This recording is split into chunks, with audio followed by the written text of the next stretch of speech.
So welcome to the Global Network webinars. My name is Alexander Loschke, and I will be moderating this webinar today together with my colleague Yusi Sang. Today we have with us Attila Hancioglu from UNICEF, who will present on the launch of the 7th round of the Multiple Indicator Cluster Surveys, or MICS, with a focus on new initiatives and innovation. UNICEF's MICS are the largest source of statistical sound and internationally comparable data on children and women worldwide. With over 350 surveys conducted in 118 countries, MICS is an integral part of plans and policies of many governments around the world and the primary data source on the well-being of children. In March 2023, UNICEF launched the 7th round of MICS, which aims to broaden the scope towards assessing emerging issues on the situation of children. Our webinar will cover the main features of the 7th round of MICS, including the new questionnaire architecture and enhanced content, and the plans for inclusion of new indicators. It will also cover the ongoing rollout of MICS 7 and the new initiatives and innovations. Let me now introduce our speaker. Attila is the Chief of Data Collection Unit, Data and Analytics Section at UNICEF headquarters in New York. As the global coordinator of the UNICEF-supported MICS program since 2004, he has coordinated and provided technical support to the implementation of more than 200 MICS surveys around the world and organized and facilitated more than 70 regional MICS workshops. During this time, the MICS program evolved into a well-established continuous technical support program with strong country ownership and incorporated in countries' statistical plans. Attila has led the development of several innovations, including MICS Plus, MICS Tabulator, and many new child-related indicators that have been adapted as global SDG indicators. His areas of expertise include survey methodology, data disaggregation, analysis of child mortality, and assessment of data quality. So now, before I hand over to Charlotte Taglioni, to say a few words about the Intersecretariat Working Group on Household Service, just some practical remarks. We will first hear the presentation before we will have a Q&A session at the end. But please feel free to write any comments or questions into the meeting chat at any time. During the Q&A session, we would, of course, prefer if you ask your question yourself to create a more interactive atmosphere, but we can also read out the question for you if you wish. As always, this Global Network webinar is being recorded and will be made available on the Global Network of Data Officers and Statisticians at yammer.com/UNstat. And we invite you to continue the discussions on the Global Network after the webinar. So now I will hand over to Charlotte. Charlotte, tell us a little bit about the Intersecretariat Working Group on Household Service. Over to you. Thank you, Alexander. So I'm Charlotte Taglioni. I'm a statistician at the Intersecretariat Working Group of Household Survey, which was established in 2015 by the Statistical Commission. Our goal is to enhance the scope and the quality of statistics delivered through household survey program, whether they are national, regional, or international. And we do so increasing coordination and cooperation across all levels. We currently count 10 members countries and 11 agencies, including UNICEF. So we are very happy to co-host this webinar because, of course, of the contribution of MICS to the cause of well-being of children and women, but also because focusing on household survey MICS represent a very good example of innovation, continuous innovation. It's a program that has run through many years, so we're very I'm very happy to have this webinar.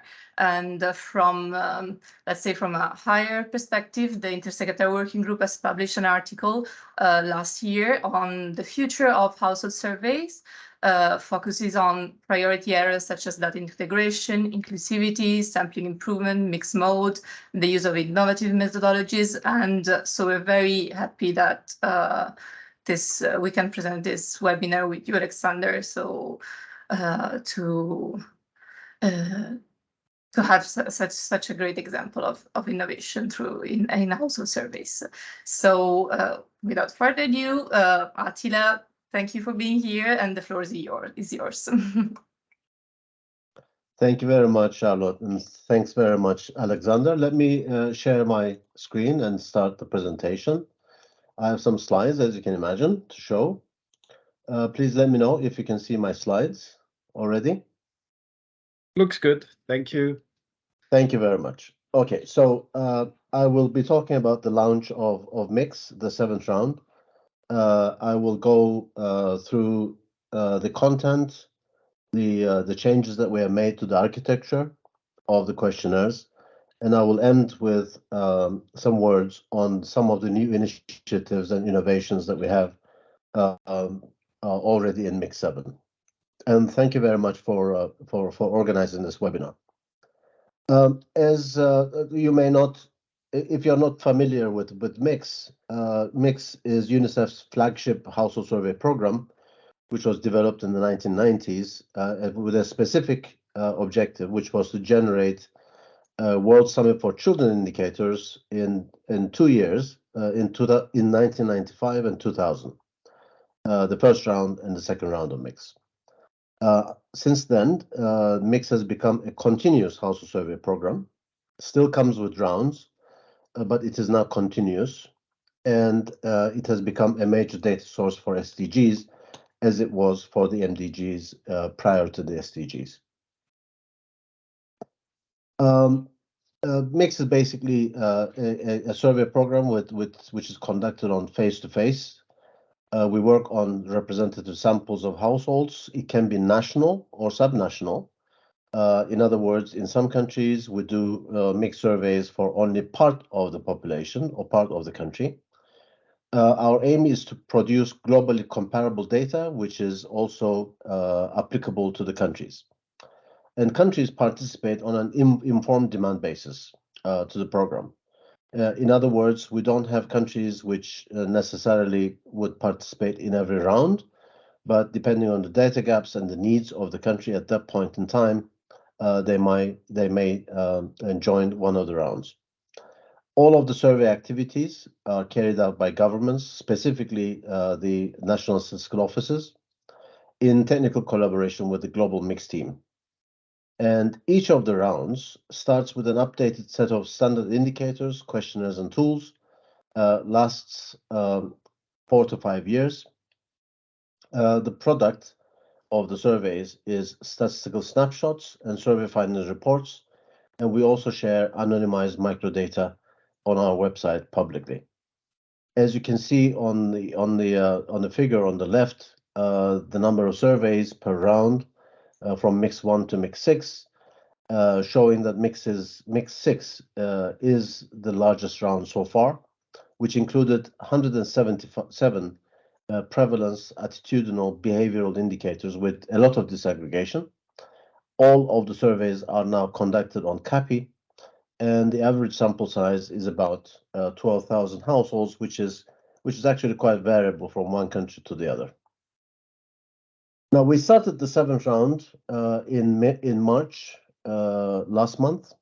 This round would run until 2026, and in this presentation, I will talk mostly about what's new in MIX. We have a new questionnaire structure and architecture. We have expanded the content. We are improving access to the analysis of microdata. We are creating tools for real-time implementation and reporting. All of these I will explain during this webinar.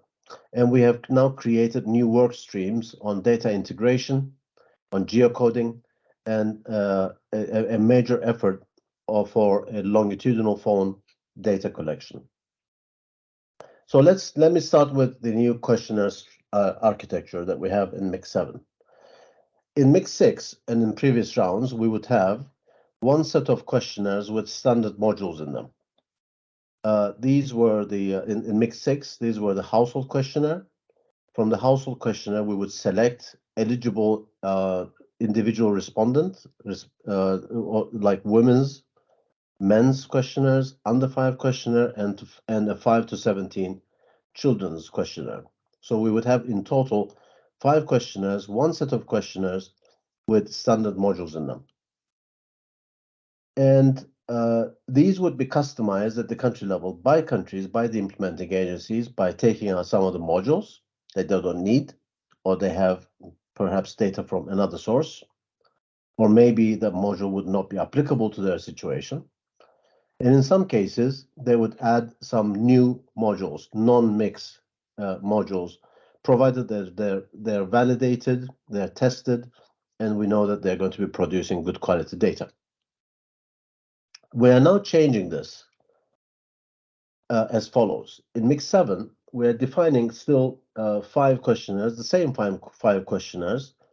We are now calling them base questionnaires. These are short questionnaires with topics that are applicable in all settings.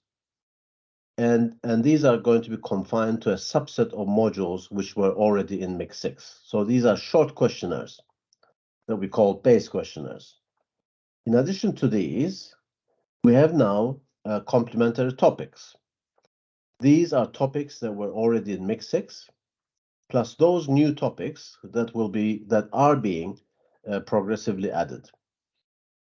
The logic of this is that we want to encourage countries to start with base questionnaires and build their questionnaires at the country level by adding complementary topics as they wish, as they need. We are hoping that we are going to be encouraging quality time discussions at country level in deciding which complementary topics should be added, should be covered in their surveys. One of the reasons for this is that over time we have found that excluding topics or modules, which was the case in Mix 6, has consistently proven to be much more difficult and resulted in large questionnaires at the country level. It was very difficult for countries to take the standard set of questionnaires in Mix 6 and delete modules from those questionnaires. So we would end up with large questionnaires. We're hoping that this architecture is going to work. This is we're creating basically a workflow of how the Mix 7 questionnaires would be built at the country level. And we have also created a supporting tool for this. We have actually calculated levels of effort that would be needed to add each of the topics. So in other words, it will be possible for the countries to take a complementary topic and see how much burden it would add if they were to add it to the base questionnaires. Now, this architecture comes with enhanced content. How do we decide on how to populate these base questionnaires and the complementary topics? To decide overall on the content of Mix 7, this time in Mix 7, for the first time, we developed an objective scoring system. We took topics that were in Mix 6. We also took topics that had been added to several Mix 6 surveys at the country level, which were not part of the standard. And we also took new topics, some emerging issues, and some topics that were already under development. And we assigned scores to each of these topics, 98 in total. We created 5 dimensions, which contained 17 indicators. And you can see those 5 dimensions on the screen, ranging from whether the topic creates an SDG indicator, the number of SDG indicators it covers, whether there's existing or developing interest in UNICEF in the topic, whether there's global interest and support to that specific topic. We included a dimension on whether there's country interest and demand. And finally, we rated or scored each of the topics on the basis of mixed data quality considerations, whether we are able to produce good quality data by including that specific topic in mixed questionnaires. As a result of this, the way that we populated these base questionnaires and complementary topics has been as follows. We took the high-scoring mixed 6 topics that are of global relevance, and we placed them into the base questionnaires. For complementary topics, we took topics of relevance to selected countries and regions, regardless of their score. For instance, female genital mutilation is specific to a certain region or certain set of countries, which is always a priority. So we included that kind of a topic in complementary topics. And any new topic that was scoring high enough not to be eliminated. And finally, we eliminated certain topics, not many, a handful of topics which were low scoring.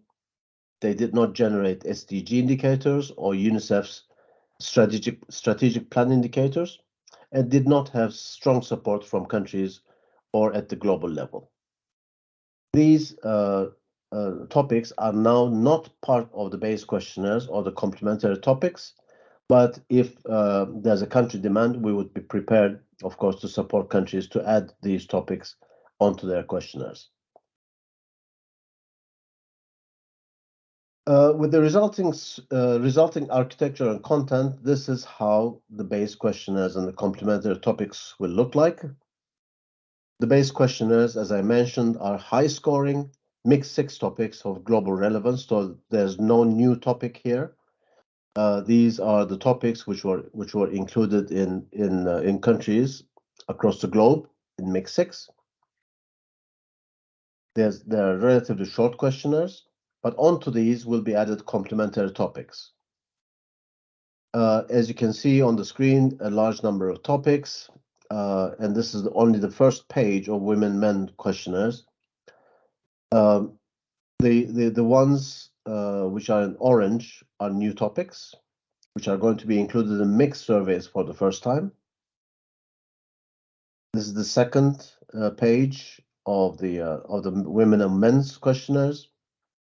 HPV and time use are new topics here, as well as decision-making on reproductive health, mental health for 15 to 24-year-olds, and violence against women. These are all new topics, together with some old topics which were there in Mix 6. In addition to all of these, we have some complementary topics that are in the pipeline. We have not completed the work on these. Some of them are very close to completion. Some of them will need a little bit more time to be completed.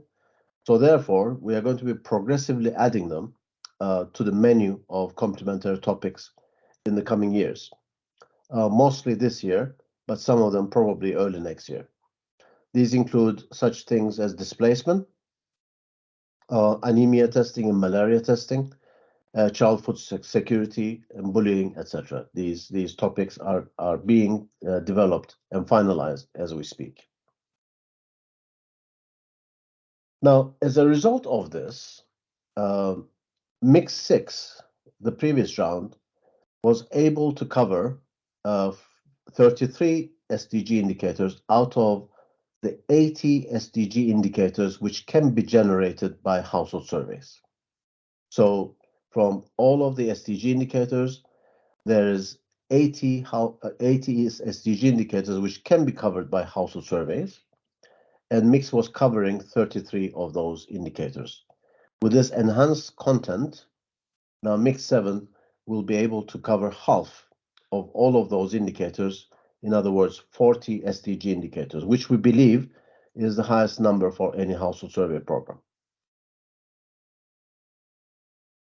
Now, in addition to this new architecture, new approach to customization of questionnaires, building the questionnaires at the country level, as well as the content, the new content, we have some new initiatives that we have been developing, and we have been creating some new work streams within the Mix program.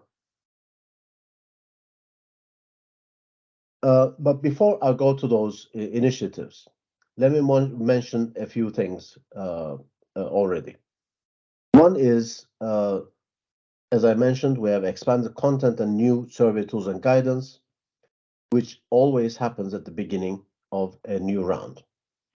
This is basically an on-site and off-site technical collaboration between the government implementing agency, typically the NSO, and the global mix team.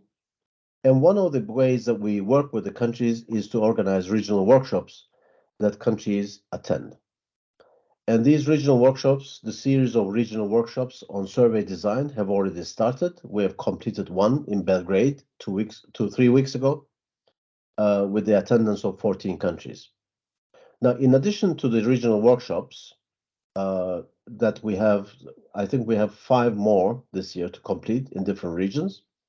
We are already also creating an online e-course, which will be accessible by anyone, which will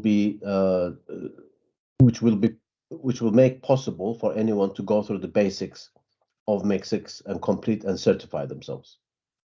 And as I mentioned earlier, we create survey findings reports and publicly share microdata, which is a very important integral part of the program. Now, coming to the initiatives. The first initiative that I wanted to mention is the platform for real-time implementation, and as we affectionately call it, MIX-Pretty. This is about linking all the survey stages from design of questionnaires to report production. As many of you would know, we use different tools at different stages of the survey implementation. We use Microsoft Word, Excel, dashboards, CS Pro for data entry and processing, and others.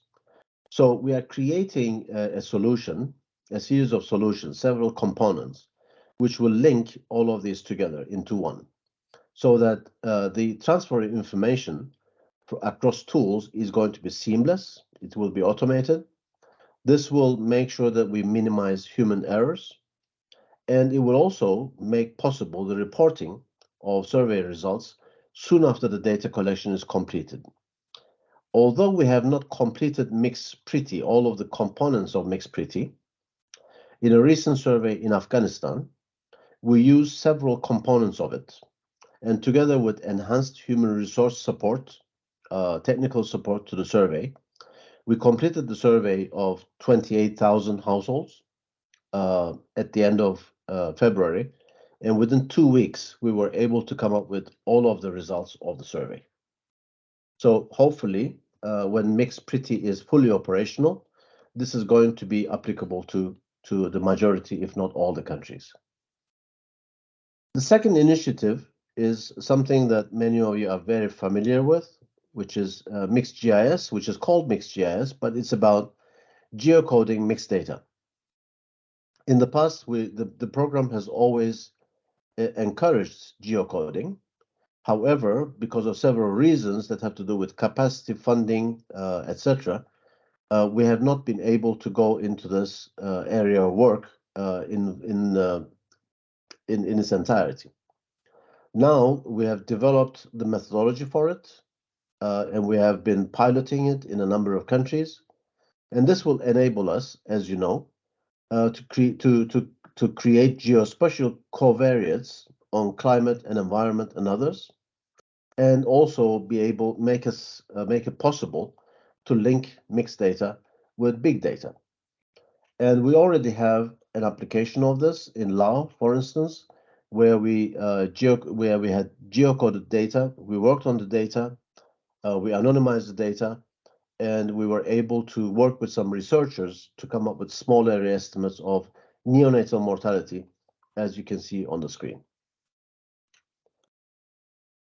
So from now on, we are hoping that most, if not all, of the mixed surveys are going to be geocoded. The third initiative that I wanted to mention is MIXLink, which is basically about linking mixed data with administrative data and other data sources. And for this, we have 3 ongoing pilots, 2 pilots in Eswatini and Fiji, where we are linking mixed data with admin data on education. Also in Qatar, we are linking mixed data. We will be linking mixed data with anthropometry data from coming from the Ministry of Health for under 5s. The fourth initiative, for which we had a webinar, I think 2 years ago in the series also, is Mix Plus. And this is about continued data collection on a subsample of mixed households via phone calls, which creates longitudinal data over a period of 1 year. We first piloted this in Belize in 2019, 2020. In fact, in 2020, when we were continuing the pilot, the COVID pandemic came in. A state of emergency was declared by the government, and within a few weeks, because we were working on a representative sample of households via phone calls, we were able to incorporate questions on attitudes and behavior towards COVID, and we started collecting the data within a 2-week period. So this has proven already to be a very useful tool for emergency monitoring. This is now well into its application in the MIX program. We have completed MIX Plus in Georgia and Mongolia, and we have now ongoing surveys, MIX Plus surveys in Mongolia for the second round, in Samoa, in Nigeria, in Jamaica, and there's a number of countries which are also going to start during the course of this year. The MIX surveys began collecting, I should point out, phone numbers and consent from households in 2022. So we are estimating that a large number of countries will be joining and doing MIX Plus in the coming years as we start the MIX 7 surveys. Let me say a few more things about the methodology of MIX Plus, which is a well-blown program now. It rests on the following methodology.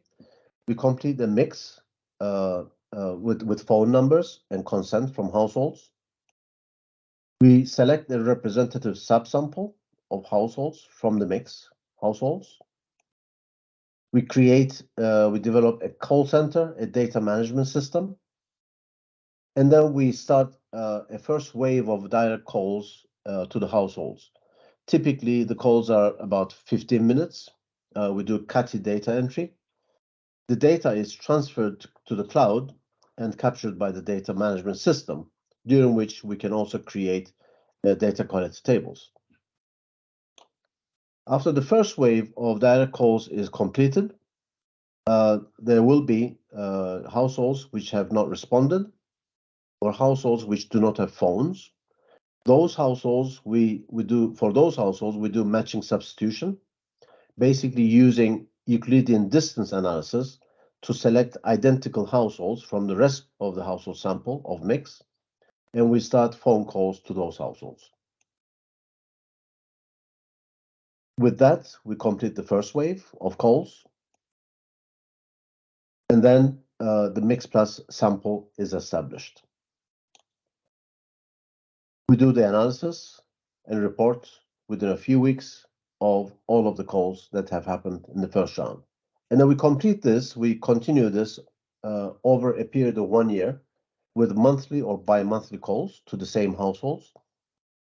We call the same households, we analyze and report, call them again on the third wave and a fourth wave, and we go up to 6 waves during a period of 1 year.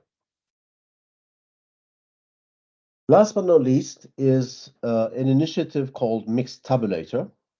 We are creating an online analysis tool for tabulations, maps, and graphs, which are going to be powered by harmonized microdata. In fact, the harmonized data production is now in progress. We have completed about 60-65% of all data from the third round of mix onwards. And Mixed Tabulator hopefully is going to be completed by the end of 2023. This will make possible the analysis of mixed data from all rounds, from all countries, without having to use sophisticated statistical software by going to an online, by going online to the MEX website, and with a few clicks, it will be possible to do analysis of many countries and many indicators at the same time.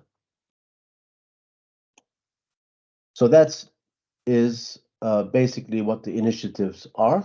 You can find all of this information on our website, which is mix.unicef.org, including everything about Mix 7, which is the pages for which are progressively populated as we conduct the regional workshops. As I mentioned, we have 5 more survey design workshops coming up, starting next week in Amman, the first one of those 5, and ending in Nairobi in September. Thank you very much for your attention. Let me stop here, and I would be delighted to answer your questions. Thank you. Thank you so much, Attila, for your very thorough presentation. A lot of information is in there. I would like to encourage now everyone who wants to ask a question. Please do that live if possible. I will switch on the microphone and the cameras right now. If the program lets me. So if you have questions, please raise your hand. This would be great. Attila, if you can stop sharing your screen, that would be also amazing. And then I see a hand by Dominica Manor from FAO. Please go ahead. Thank you very much, and congratulations to Attila and the UNICEF in general for the good work on mixed surveys, actually. So I'm Dominica Manor, a statistician working from FAO Rome, and I have 2 questions for clarification. We know that mixed surveys is one of the top well-designed implemented surveys globally. Actually, many countries take it as a role model for designing other surveys. And we also know that these concepts of leaving no one behind sometimes becomes a little bit difficult to implement when it comes to household surveys at the country level. So, for example, people with disability has been always has been a challenge in terms of capturing people with disability within the house surveys from the sample design point of view, simply because sometimes their proportion is very small, and if they have to be included in the sample design, maybe there is a need of having a specific subsample for them. Now, how mixed surveys are strategically trying to capture or ensure that people living with disability are well captured within the design of a mixed survey? That's number 1. Number 2, it's good to see that the mixed survey is trying to find a way of linking the survey data sets with administrative data. And as we speak, we know, for example, some of the national initiatives in terms of social protection programs are now becoming important than ever. And most of the time, those kind of databases are basically administrative databases of different governments, ministries, and countries. And linking them with the house surveys sometimes might need to identify a unique identifier, which could be basically the national IDs within those administrative data sources. And I know sometimes the household surveys don't necessarily collect information on national identification numbers of individuals because of the confidentiality principles. Now, how strategically mixed surveys is looking into that linkage, especially with administrative data systems within the countries, if the national IDs are not properly collected within the surveys? Thank you. Over. Yes, Two great questions. Alexander, do you want questions, or do you want to get more questions and we answer them collectively? I can also do that. So I also see a hand by Innocent Gawa. Innocent Gawa, please go ahead. Sure, thank you. My quick question is around capturing populations that are mobile. So looking at children, people on the move, refugees, IDPs, who one are also may not be representative, and two are sometimes difficult to capture because of their status, undocumented migrants, for example, and populations that are in, like moving from one place to another. So probably a bit difficult to locate where they are at a point in time, especially, now we're looking at mixed plus, for example, where you need to do those kind of follow-ups. What sort of strategy is there not to lose that population? Because increasingly we do have those kind of indicators where you want to look at proportion of refugees, proportion of IDPs, and mix would really become important in terms of capturing all of that and feeding into those kind of important indicators globally. So just to understand how mix is going to cater for that. Thank you, Innocent. Attila, you want to take one more, or you want to start with those two? Up to you, Alexander. Okay, so we have also one more. So we have also Rachel Belt. Rachel, please go ahead. Hi, and good afternoon, good morning. I'm at the University of Oxford, and my doctoral research is actually focused on doing mix via CATI in informal settlements, partly because of the reason the colleague just explained about the high mobility. So if you could speak to any of the sampling techniques that are considered, or if you have any examples of mix plus happening without the full mix being the sampling frame, that would be very helpful. Thank you. Okay, thank you, Rachel. So I think that's a lot of questions already. So Attila, please go ahead. Sure, thank you so much. All great questions, actually, and let me try to answer them to the best of my ability. Let me start with the last one, the last question, which I would interpret as the doability of mix plus without a mix. And in fact, in two of the countries that I listed that have been conducting mix plus, the so-called sample frame for mix plus has not been a mix survey. In the case of Mongolia, we used the population registration system that Mongolia has, which interestingly is based on households. It's a household unit registration system, which included also phone numbers. So we have used that to select the subsample for the mix plus, and conducted the mix plus on the basis of those households. In the case of Samoa, we used their census, which had been just completed. It was more recent than the mix. A census was conducted. We already had agreed with the government to conduct a mix plus, and the government wanted to use the census for the mix plus. They collected phone numbers, so we conducted mix plus on the basis of non-mix sample frames. So it is quite possible. The problem can be that we need to have very detailed information about all of the households in the sample frame.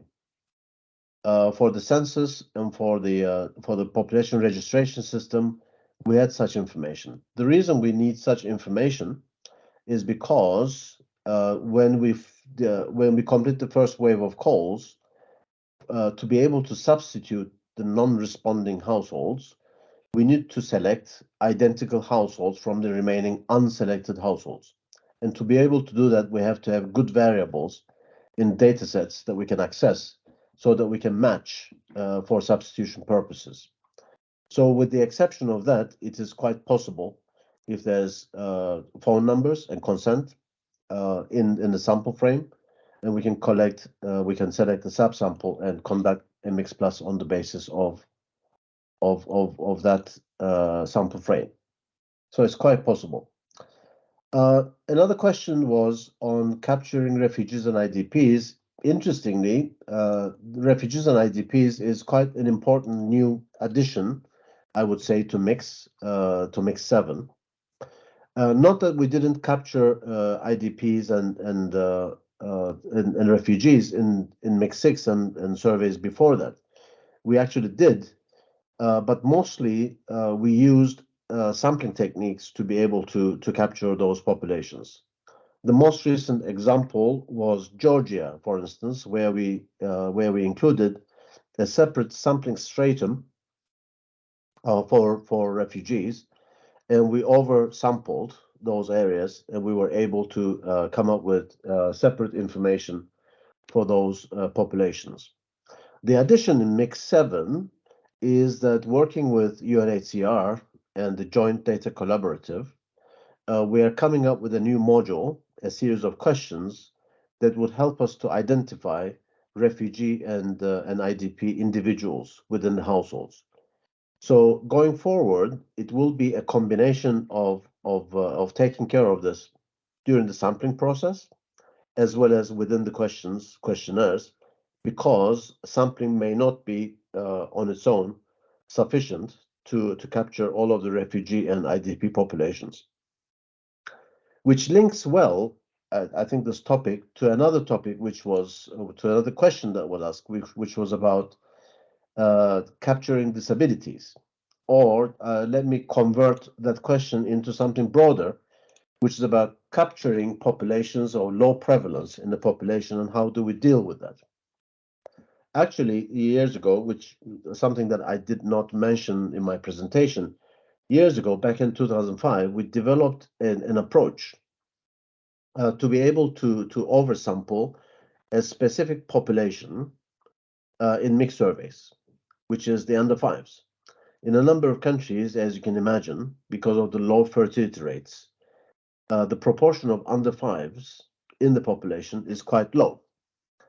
And since under fives constitute a very important, significant population group for mixed surveys, we wanted to come up with a methodology that would enable us to oversample households with under fives in them.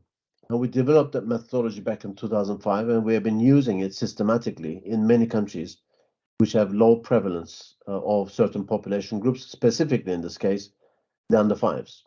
We have done that, of course, by definition, for capturing IDP and refugee populations too, by creating separate strata, sampling strata for IDP and refugee populations, where we know that the proportion of those types of populations is higher than other strata. We did the same in one or two Central American countries to be able to capture indigenous populations too.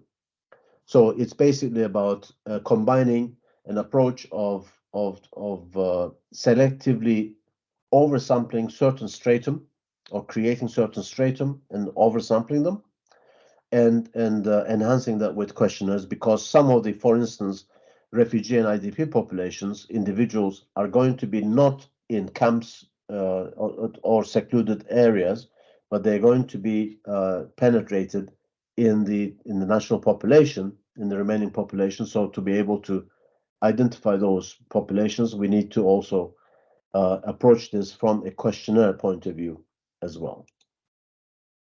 And last but not least, I think there was a question on linking in the case of linking individuals from mix to individuals, the same individuals in other admin data systems and basically admin data systems.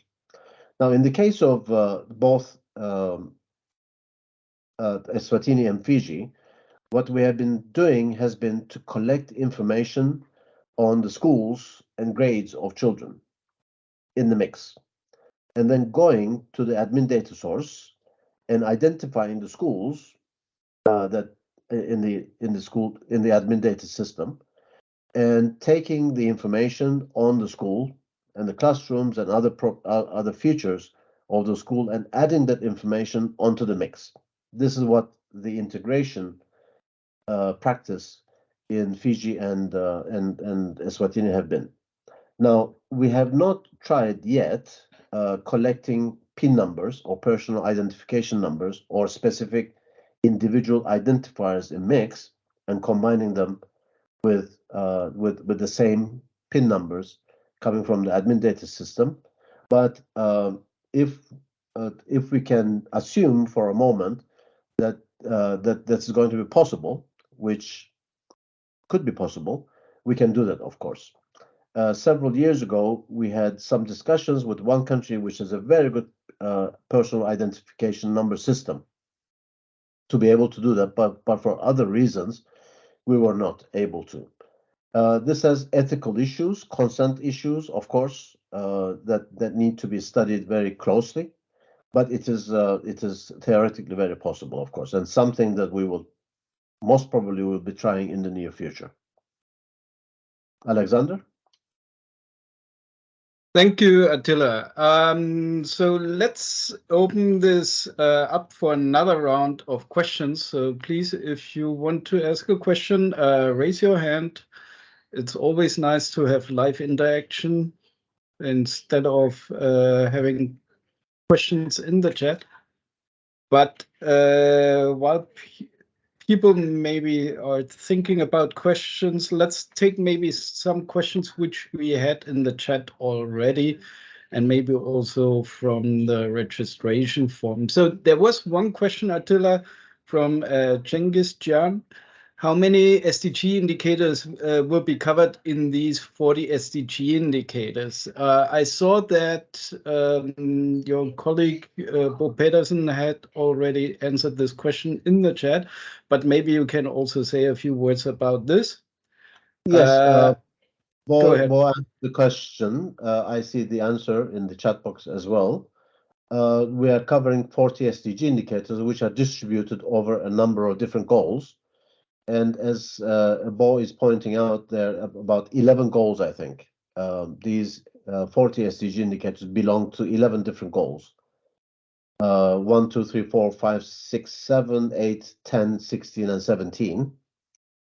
So that's it. 40 SDG indicators, very large number. Of course, I would not expect any country to cover all 40 at the same time in a survey, because countries will take out modules. They may not add a certain topic onto their survey. For instance, a country which does not have a malaria problem, or let's give another example. Again, a female genital mutilation issue in the country may not be including that in their survey. Therefore, that SDG will not be covered in the country's survey. Or child labor might not be something that a country will not add to their survey. In that case, that SDG will not be covered. But the maximum number based on the standard questionnaires that we provide is going to be 40 SDG indicators to be covered in a mixed survey. Thank you, Attila. Let's take maybe also one question from the registration form. So we had a question there from Ashish Kumar from India. And the question was, so why are you introducing those changes into the Mix 7, and what effect this will have on the compatibility with earlier surveys of Mix? Maybe you can say a few words about this.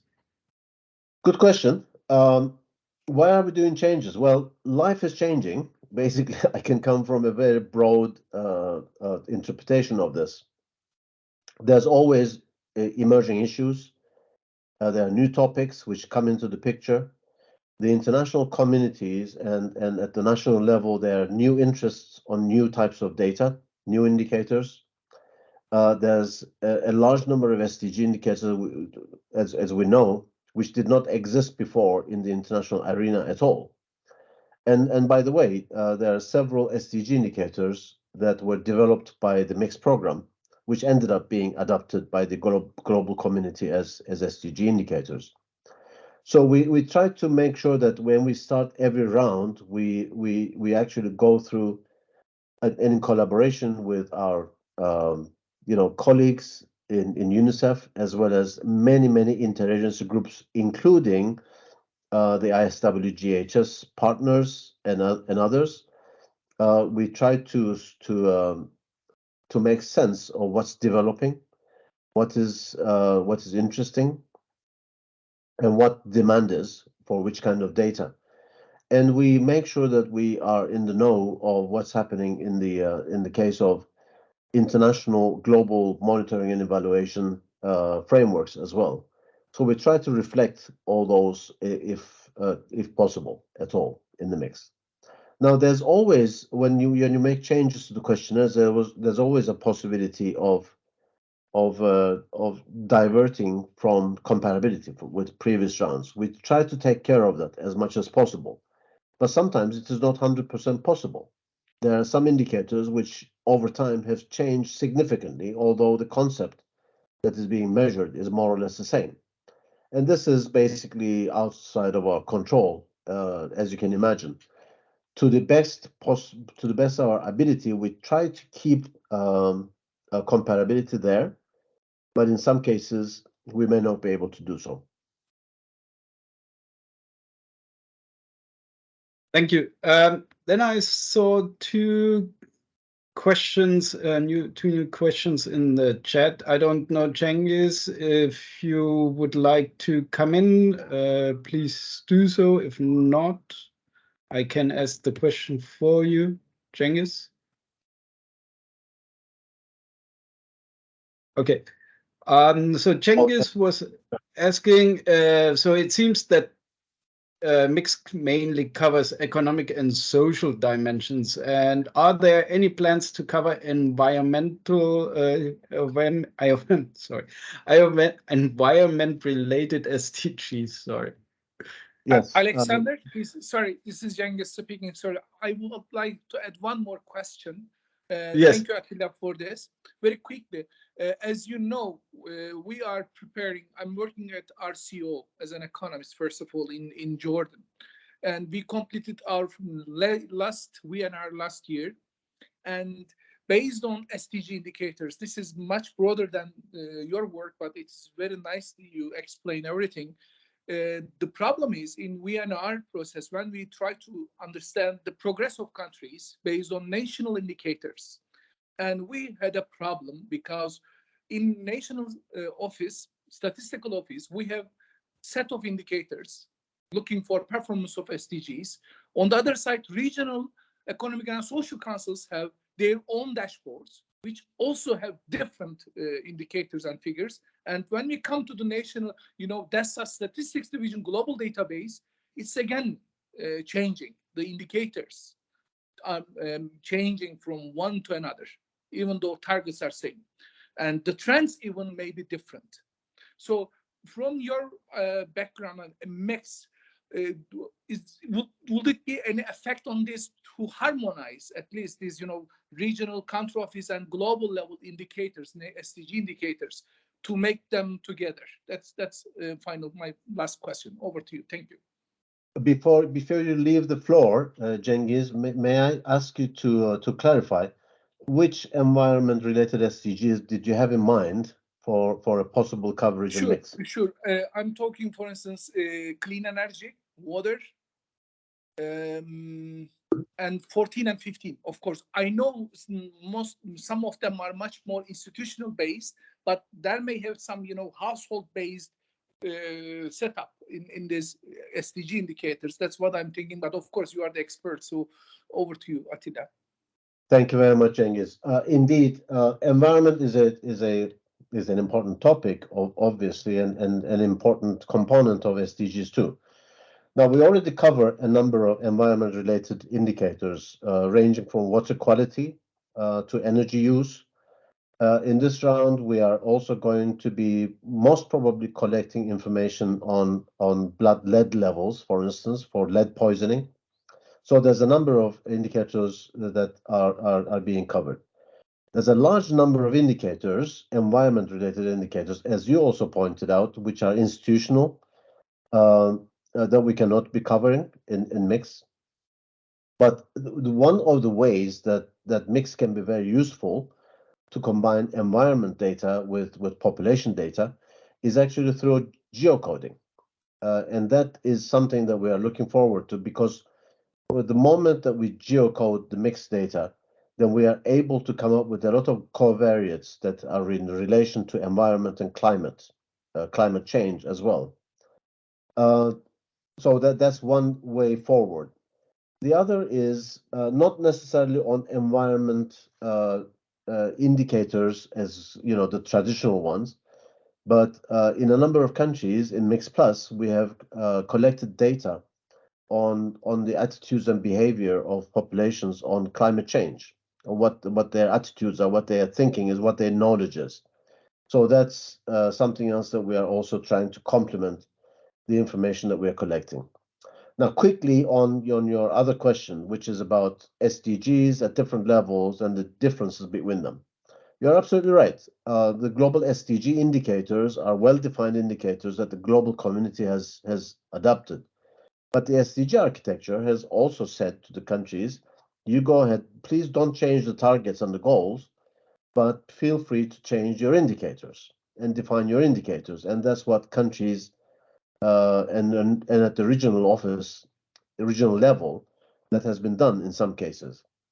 To my pleasant surprise, I think I should say that when we looked at the country level SDGs and regional SDGs, I don't think there's as much difference that I expected, I feared would happen with the global SDG indicators. So in most cases, to a large majority of cases, we are able to cover the SDG needs of the countries because we do go with the global SDG indicator definitions. But in some cases, we can cater for the country's needs if they want to measure an indicator in a different way, which would be better suited for their needs at the country level. That's also possible in the mixed program. Thank you, Attila. Before I hand over to Kanke for her question, I would like to follow up directly with one question regarding the geolocation. So as you are now collecting data on the geolocation, how do you prevent basically the identification of individual persons in the surveys? How do you make sure that the individual data is protected and not disseminated? Yeah, please go ahead. Maybe in a few sentences, I see we're running out of time. There's collection. Well, let's remember this. Sample frames these days, especially census sample frames in most countries, are already geocoded. So therefore, our job when we select a sample, a mixed sample from the household sample frame, the census, is to be able to take those already existing geocodes, as opposed to collecting geolocations during the survey itself. So there's two ways of achieving the geocoding of mixed data. And the second question, which is the more important questions, absolutely. Most of the work that goes into geocoding a household survey is relatively simple. Most of the labor or the work has to do with editing and finalizing and cleaning that data, and also displacing. There are some well-established methodologies that the World Bank and the DHS program have been using for displacement, and we're using the same methodologies, so as to be able to avoid any identification of any households through geocodes, of course. Thank you. So I still saw a hand up from Kenny K. I know we are running out, we are slightly over time already. If she still wants to come in, that would be fine. If not, I would say yes. Just at the end of the meeting, I think that my words will be right, because I would like to thank the mix. You know why? Because in Kyrgyzstan we conducted the analysis of all these discrepancies that are taking place in different global, regional, and national databases, and only this mixed data that is coming from mixed SDG related data were fully identical, and we were really surprised, and now relying for the next round of mix to full our data set of SDG indicators, thanks to mix, by the way. Thank you. That's it from my side. I think that my words in the right time. Thank you very much. Thank you. Yeah, thanks so much. Yeah, actually, those are almost very good closing words. Before we all go, I would like to encourage everyone, please unmute yourselves, switch the camera on, and give Attila a big round of applause for this great presentation. Please join me. Thank you so much, Attila. A really great presentation.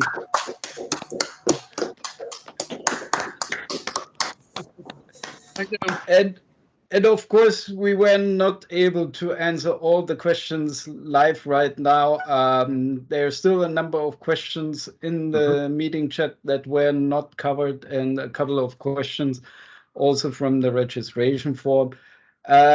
We will discuss with Attila and his team how we can answer all those questions, maybe on the global network of data officers and statisticians.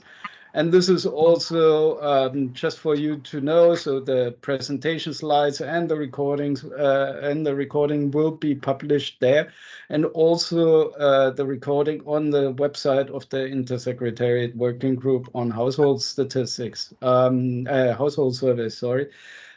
Thanks, Attila. Thanks, Charlotte, for co-organizing this great event. And yeah, see you all next time for the next Global Network webinar. Thank you so much.